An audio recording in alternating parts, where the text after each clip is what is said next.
শুরু করছি ব্রহ্মগুপ্তের উপপাদ্য 11। উপপাদ্যে বলা আছে বৃত্তে অন্তর্লিখিত কোনো চতুর্ভুজ। আমি একটা বৃত্ত আঁকলাম, বৃত্তে অন্তর্লিখিত একটা চতুর্ভুজ আঁকলাম। এটা হচ্ছে ABCD একটি চতুর্ভুজ। বলা হয়েছে চতুর্ভুজের কর্ণ দুটি যদি পরস্পর লম্ব হয়, অর্থাৎ কর্ণ হচ্ছে একটা এসি আর একটা হচ্ছে ভিডি। ধরলাম এই এসি আর ভিডি এম বিন্দুতে লম্বভাবে ছেদ করেছে, এখানে 90 ডিগ্রি কোণ তৈরি করেছে এখানে এম বিন্দুতে। তো লম্বভাবে ছেদ করলে তবে তাদের ছেদ বিন্দু অর্থাৎ এম থেকে কোনো বাহুর উপর অঙ্কিত লম্ব, আমি ধরে নিলাম এম থেকে এই ভিসি বাহুর উপর অঙ্কিত লম্ব হচ্ছে যে এমই। বলা হয়েছে এই যে এমই আমি পেলাম, এই এমইকে আমি যদি বাইরের দিকে বর্ধিত করি, এটা এই যে চতুর্ভুজের অপর একটা বাহু অ্যাডিকে সমদ্বিখণ্ডিত করবে। অর্থাৎ এই এমই যে আমি লম্ব আঁকলাম, বলা হয়েছে ছেদবিন্দু হতে কোনো বাহুর উপর অঙ্কিত লম্ব বিপরীত বাহুকে দ্বিখণ্ডিত করে। তাহলে এই এমই যে লম্ব আঁকলাম, এটা আমি যদি বাইরের দিকে বর্ধিত করি, দেখাতে হবে এই যে বাহুটা বিসি এর বিপরীত বাহু অ্যাডিকে এটা সমদ্বিখণ্ডিত করে, এটা দেখাতে হবে। তো প্রথমে আমি বিশেষ নির্বাচন লিখলাম, বৃত্তে অন্তর্লিখিত ABCD চতুর্ভুজের কর্ণ দুইটা লিখলাম, একটা হচ্ছে এসি আর একটা হচ্ছে যে ভিডি। ধরে নিলাম তারা পরস্পর লম্বভাবে এম বিন্দুতে ছেদ করেছে। এখন এম হতে আমি ভিসি এর উপর একটা এমই লম্ব আঁকলাম এবং ইএম ইএম এই অ্যাডি বাহুকে এফ বিন্দুতে ছেদ করেছে। এই ইএম এই যে আমি যে বাইরের দিকে বর্ধিত করলাম, এটা অ্যাডিকে এই এফ বিন্দুতে ছেদ করেছে। তো এখন আমাকে দেখাতে হবে এই এএফ সমান এফটি, এটা দেখাতে হবে। তো এটা প্রমাণ করার জন্য আমাদেরকে প্রথমে শিখতে হবে হচ্ছে যে এই বৃত্তস্থ কোণ। তো আমি যদি দেখি একটা বৃত্ত যদি চিন্তা করি, এই বৃত্তের জন্য আমি যদি সিডি চাপ চিন্তা করি, এই চাপের উপর দণ্ডায়মান বৃত্তস্থ কোণগুলো সমান হবে। অর্থাৎ শীর্ষবিন্দু বৃত্তে যদি থাকে তখন তাকে বৃত্তস্থ কোণ বলে। তাহলে এটা আমি এফ দিলাম আর এটা ই দিলাম। তাহলে এই সিডি চাপের উপর দণ্ডায়মান বৃত্তস্থ কোণগুলো সমান হবে, অর্থাৎ এই এফ কোণ আর ই কোণটা সমান হবে। অর্থাৎ সিডি চাপের উপর দণ্ডায়মান আমি যদি লিখি সি এফ ডি কোণ, এটা সমান আমি লিখতে পারবো সিই ডি কোণ। এটা অর্থাৎ একই চাপের উপর দণ্ডায়মান বৃত্তস্থ কোণগুলো সমান হবে। তো এখানে আমার আরেকটা বিষয় লাগবে, আমার কাছে যদি এরকম একটা কোণ থাকে এ ভি আর এখানে একটা বিন্দু দিলাম আমি ডি আর এটা দিলাম আমি এফ, আমার কাছে যদি থাকে এ ভি এফ কোণ, যদি থাকে এ ভি এফ কোণ, এটা সমান আমি এ ভি ডি কোণ লিখতে পারবো, কারণ কোণটা তো একই। এ ভি এফ কোণ যে কথা, এ ভি ডি কোণও সেম কথা, অর্থাৎ এখানে আমি এ ভি ডি কোণ লিখতে পারবো। আর আমার কাছে যদি এই দুইটা সরলরেখা পরস্পরকে ছেদ করে যে কোণগুলো উৎপন্ন হয়, এ কোণ আর এ কোণকে বলা হয় বিপ্রতীপ কোণ, অর্থাৎ এই বিপ্রতীপ কোণগুলো পরস্পর সমান হয়। আমার এই বিষয়গুলো এখানে লাগবে। তো প্রথমে এখানে বলা আছে হচ্ছে যে এম বিন্দুতে লম্বভাবে ছেদ করেছে, তাহলে এই ভি এম সি কোণ সমান কিন্তু আমি 90 ডিগ্রি লিখতে পারবো। আবার এখানে আমি একটা বৃত্তচাপ নিয়ে কাজ করব। প্রথমে আমি প্রমাণে যাচ্ছি। প্রমাণে আমি সিডি চাপের উপর দণ্ডায়মান বৃত্তস্থ কোণ নিব। সিডি চাপের উপর দণ্ডায়মান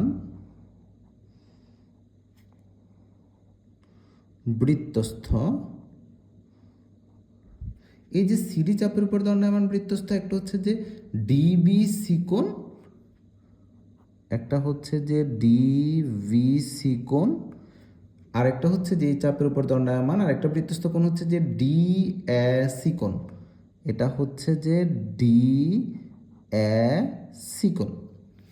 তো এই ডিভিসি কোণ যে কথা, আমি কিন্তু এই ডিভিসি কোণকে এই এমভিই কোণ লিখতে পারি, অর্থাৎ ডিভিসি কোণ যে কথা এমভিই কোণও সেম কথা, কারণ একই কোণ। তাহলে আমি এখানে এই ডিভিসি এর বদলে এটাকে লিখতে পারি এম বি ই কোণ, একই কোণ। আর আমার কাছে যে ডি এ সি কোণ আছে, আমি এটাকে লিখতে পারি এফ এ এম কোণ, একই কোণ। ডি এ সি কোণ যে কথা, এফ এ এম কোণ সেম কথা। তাহলে এটা হচ্ছে যে এফ এ এম কোণ আমি লিখতে পারি। তাহলে এটাকে আমি 1 নং সমীকরণ দিয়ে রাখলাম। এবার আমি আরেকটা বৃত্তচাপ নিব, সেটা হচ্ছে যে এবি চাপ। এবি চাপের উপর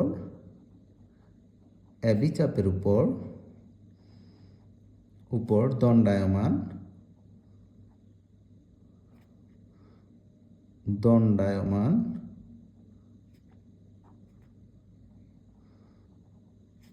বৃত্তস্থ, এই যে আমার যে এবি চাপ আছে, এবি চাপ, এই এবি চাপের উপর দণ্ডায়মান বৃত্তস্থ কোণ হচ্ছে বি ডি এ কোণ, এটা সমান আমি লিখতে পারি ভি সি এ কোণ। অর্থাৎ এটাও ভিসি চাপের এবি চাপের উপর দণ্ডায়মান, তাহলে এটা আসবে হচ্ছে যে ভি সি এ কোণ। এখন এই যে ভি ডি এ কোণ, এটাকে আমি লিখতে পারি এম ডি এফ কোণ। অর্থাৎ এখানে লেখা যায় এম ডি এফ কোণ, একই কোণ, এই কোণটাই। তাহলে ভি ডি এ কোণকে আমি এম ডি এফ লিখতে পারবো, আর ভি সি এ কোণকে ই সি এম কোণ লিখতে পারবো। তাহলে এই ভি সি এ কোণ না লিখে আমি লিখছি ই সি এম কোণ। তাহলে এটাকে আমি 2 নং সমীকরণ দিয়ে রাখছি। এখন আমাকে যে বলা হয়েছে কর্ণদ্বয় পরস্পরকে লম্বভাবে ছেদ করেছে, তাহলে আমি এখানে লিখতে পারি বি এম সি কোণ এটা সমান 90 ডিগ্রি। যেহেতু কর্ণদ্বয় পরস্পরকে লম্বভাবে ছেদ করেছে, তো এখানে যে বি এম সি কোণ এটা সমান কিন্তু 90 ডিগ্রি আমি লিখতে পারি, এটা কিন্তু দেওয়া আছে। তো এই বি এম সি কোণটা দুইটা কোণের যোগফল, একটা হচ্ছে যে বি এম ই কোণ, আর একটা হচ্ছে যে ই এম সি কোণ। এই দুইটা কোণের যোগফল, একটা হচ্ছে যে বি এম ই কোণ, আর একটা হচ্ছে ই এম সি কোণ। এই কোণ মিলেই পুরো কোণটা তৈরি হয়েছে, এই দুইটা কোণ মিলে। তাহলে আমি বি এম সি এর বদলে লিখতে পারি বি এম ই কোণ প্লাস ই এম সি কোণ, এই দুইটা সমানও 90 ডিগ্রি। এটাকে আমি 3 নং সমীকরণ দিয়ে রাখলাম। এখন আমাকে বলা হয়েছে যে এম থেকে এ বাহুর উপর আমি লম্ব এঁকেছি, অর্থাৎ এই কোণটা 90 ডিগ্রি। তাহলে এম ই বি কোণ একটা সমকোণী ত্রিভুজ। তাহলে আমরা জানি সমকোণী ত্রিভুজের একটা কোণ যদি 90 ডিগ্রি হয়, তাহলে এ বাকি যে দুইটা কোণ আছে তাদের যোগফলও 90 ডিগ্রি হয়। একটা কোণ 90 ডিগ্রি হলে বাকি দুইটা কোণের যোগফল 90 ডিগ্রি, কারণ ত্রিভুজের 3 কোণের সমষ্টি 180 ডিগ্রি।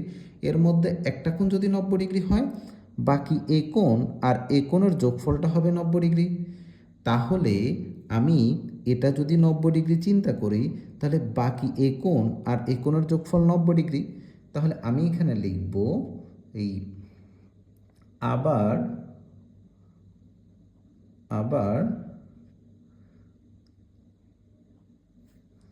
এখানে এই কোণটাকে আমি লিখব বি এম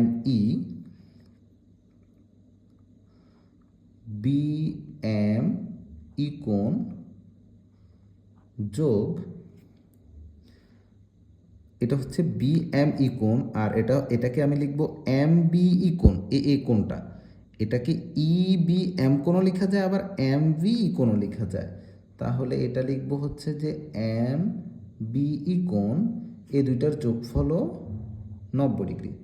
তাহলে এটাকে আমি 4 নং দিয়ে রাখবো। এটা কেন 90 ডিগ্রি হলো? যেহেতু এই এম ই বি কোণ এটা 90 ডিগ্রি ছিল, কারণ আমি এই বাহু থেকে এই ছেদবিন্দু থেকে এখানে লম্ব এঁকেছিলাম। যেহেতু এম ই বি কোণ এটা সমান ছিল 90 ডিগ্রি। তাহলে এই কোণটা যদি 90 ডিগ্রি হয় একটা ত্রিভুজের মধ্যে, বাকি দুটি কোণের যোগফল 90 ডিগ্রি হয়। এখন যদি আমি 3 ও 4 নং বিবেচনা করি, তাহলে আমি লিখব 3 ও 4 হতে 3 এ পাশে 90 ডিগ্রি, এ পাশে 90 ডিগ্রি, তাহলে আমি 3 আর 4 সমান লিখতে পারি। তাহলে 3 ও 4 হতে আমি লিখতে পারি BME কোণ প্লাস EMC কোণ, এটা সমান BME কোণ প্লাস MBE কোণ। যেহেতু এটাও 90 ডিগ্রি, এটাও 90 ডিগ্রি, তাহলে দুইটা 90 ডিগ্রি হলে এই 3 নং আর 4 নং সমীকরণ আমি সমান লিখতে পারি।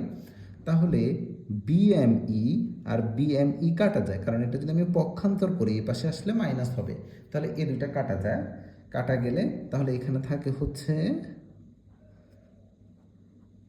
EMC কোণ, এটা সমান আসবে MBE কোণ। তাহলে এখানে আসলো হচ্ছে যে এই EMC কোণ এটা সমান MBE কোণ। এখন এই MVE কোণ আমার কিন্তু 1 নং এর কোণ, MVE কোণ। তাহলে এই MVE এর বদলে আমি বসাতে পারি FAM কোণ। তাহলে এখানে আমি এই EMC কোণ এটা সমান এই MVE কোণ, যেটা MVE কোণের বদলে আমি বসাতে পারি FAM কোণ। এটা কোথা থেকে বসালাম? 1 নং থেকে, 1 নং হতে। এখন এখানে EMC, এই EMC কোণ, এই কোণটা আর এই কোণটা কিন্তু বিপ্রতীপ কোণ। আমরা জানি এই দুইটা রেখা যখন পরস্পরকে ছেদ করবে, এই পাশ আর তার বিপরীত পাশে উৎপন্ন কোণগুলোকে বিপ্রতীপ কোণ বলে। আমরা জানি বিপ্রতীপ কোণদ্বয় পরস্পর সমান হয়। তাহলে এই EMC কোণ এটা সমান আমি লিখতে পারি AMF কোণ, অর্থাৎ এই কোণটা আর এই কোণটা হচ্ছে বিপ্রতীপ কোণ। তাহলে আমি এই EMC এর বদলে লিখতে পারি AMF। তাহলে EMC এর বদলে আমি লিখতে পারি AMF কোণ, এটা সমান FAM কোণ। তাহলে এখানে আমি সাইড নোট দিব, যেহেতু এই EMC কোণ এটা ও AMF পরস্পর বিপ্রতীপ কোণ, পরস্পর বিপ্রতীপ কোণ। আমরা জানি বিপ্রতীপ কোণগুলো পরস্পর সমান হয়, বিপ্রতীপ কোণ। তাহলে বিপ্রতীপ কোণদ্বয় পরস্পর সমান হয়। তো এখন এখান থেকে আমি যদি একটা ত্রিভুজ বিবেচনা করি, যে একটা ত্রিভুজের মধ্যে যদি কখনো এই দুটি কোণ সমান হয়, একটা ত্রিভুজ এটা হচ্ছে ABC যদি বিবেচনা করি, এই ত্রিভুজের যদি দুটি কোণ, যেমন এ বি কোণ আর যদি সি কোণ সমান হয়, একই ত্রিভুজের দুইটি কোণ যদি সমান হয়, এই কোণের বিপরীত বাহু যেটা থাকবে আর এই কোণের বিপরীত বাহু যেটা থাকবে তারা পরস্পর সমান হবে। তাহলে সমান সমান কোণের বিপরীত বাহু সমান। বি কোণের বিপরীত বাহু হচ্ছে AC আর সি কোণের বিপরীত বাহু হচ্ছে AB। অর্থাৎ একই ত্রিভুজের মধ্যে যদি দুটি কোণ সমান হয়, ওই সমান সমান কোণের বিপরীত বাহুগুলো সমান হয়। এখন এখানে এই M কোণ আর এ কোণ যেহেতু সমান, তাহলে এই M কোণের বিপরীত বাহু বা এই M কোণ যেটা আছে, M কোণের বিপরীত বাহু হচ্ছে AF আর এ কোণের বিপরীত বাহু হচ্ছে MF। তাহলে আমরা জানি একটা ত্রিভুজের সমান সমান কোণের বিপরীত বাহুগুলো সমান হয়। একটা ত্রিভুজের যদি দুটি কোণ সমান হয়, সমান সমান কোণের বিপরীত বাহুগুলো সমান হয়। এটাকে আমি 5 নং সমীকরণ দিলাম। এবার আমার কাছে কিন্তু এখানে যে একটা কোণ ছিল, এই কোণটাও কিন্তু 90 ডিগ্রি ছিল। আমি প্রথমে এই জায়গার কোণটা নিয়ে কাজ করেছি, এখন এখানকার কোণ নিয়ে কাজ করতে হবে। তো আমার কাছে এই যে বলা হয়েছে এম থেকে এ বাহুর উপর লম্ব আঁকতে হবে। আমি লম্ব আঁকার ফলে এই সাইডে যদি 90 ডিগ্রি কোণ তৈরি করে, এই পাশেও 90 ডিগ্রি কোণ তৈরি করেছে। তাহলে আমি এখানে 5 নং সমীকরণ দিলাম।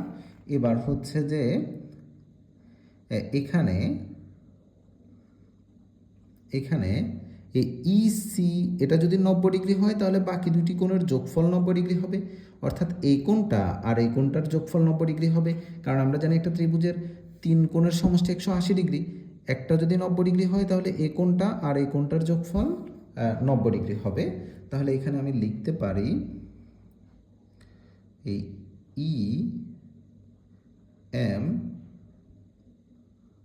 ইএমসি কোণ প্লাস এই ইএমসি কোণ প্লাস ইসিএম কোণ এই দুইটার যোগফল 90 ডিগ্রি। এখন এটাকে আমি 6 নং সমীকরণ দিলাম। কারণ আমার কাছে 1 নং সমীকরণটা ছিল এ বিএমই প্লাস ইএমসি এটা সমান 90 ডিগ্রি, আর 6 নং হচ্ছে যে এই দুইটার যোগফল 90 ডিগ্রি। তাহলে আমি আবার 1-এর সাথে এবার 6-এর সম্পর্ক করব, 1 ও 6 হতে, 1 ও 6।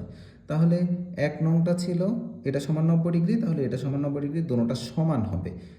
তাহলে এখানকার আমি 1 নংয়ের সাইডটা লিখব বিএমই কোণ যোগ ইএমসি কোণ এটা সমান ইএমসি কোণ যোগ ইসিএম কোণ।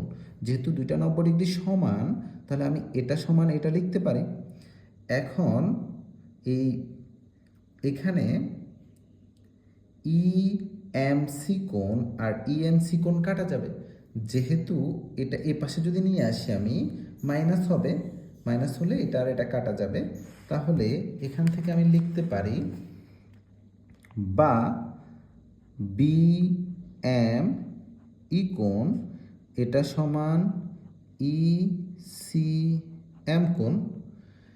এখন আমার এখানে আগে থেকে দেওয়া ছিল 2 নংয়ে ইসিএম কোণ সমান এমডিএফ কোণ। তাহলে আমি এখানে লিখব বা বিএম কোণ এটা সমান এই ইসিএম এর বদলে আমি লিখব এমডিএফ। তাহলে এখানে আমি লিখলাম এমডিএফ। এটা কোথা থেকে লিখলাম? এটা হচ্ছে যে 2 নং হতে লিখলাম। এখন এই বিএমই কোণ যেটা বিএমই কোণ, এই কোণ আর এই কোণটা কিন্তু বিপ্রতীপ কোণ। আমরা জানি বিপ্রতীপ কোণদ্বয় পরস্পর সমান হয়। তাহলে আমি এখানে এই বিএমই এর বদলে লিখতে পারবো এফ এমডি কোণ। তাহলে এখানে আমি লিখছি এফ এমডি কোণ এটা সমান এমডিএফ কোণ। এটা কিভাবে সমান লিখলাম? এখানে লিখব আমি যেহেতু এ বিএমই কোণ ও এমডিএফ কোণ পরস্পর বিপ্রতীপ কোণ।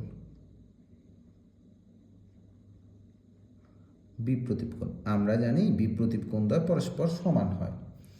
এখন এখানে আমি পেলাম হচ্ছে যে এফ এমডি কোণ এটা সমান এমডিএফ কোণ। একটু আগে বললাম একটা ত্রিভুজের মধ্যে যদি দুটি কোণ সমান হয়, সমান কোণের বিপরীত বাহু সমান হয়। তাহলে এখানে এই এম কোণের বিপরীতে আছে এফডি। তাহলে আমি লিখব বা এটা হচ্ছে এফডি এটা সমান এই ডি কোণের যে বিপরীত বাহু হচ্ছে এমএফ। তাহলে আমি লিখলাম হচ্ছে এমএফ।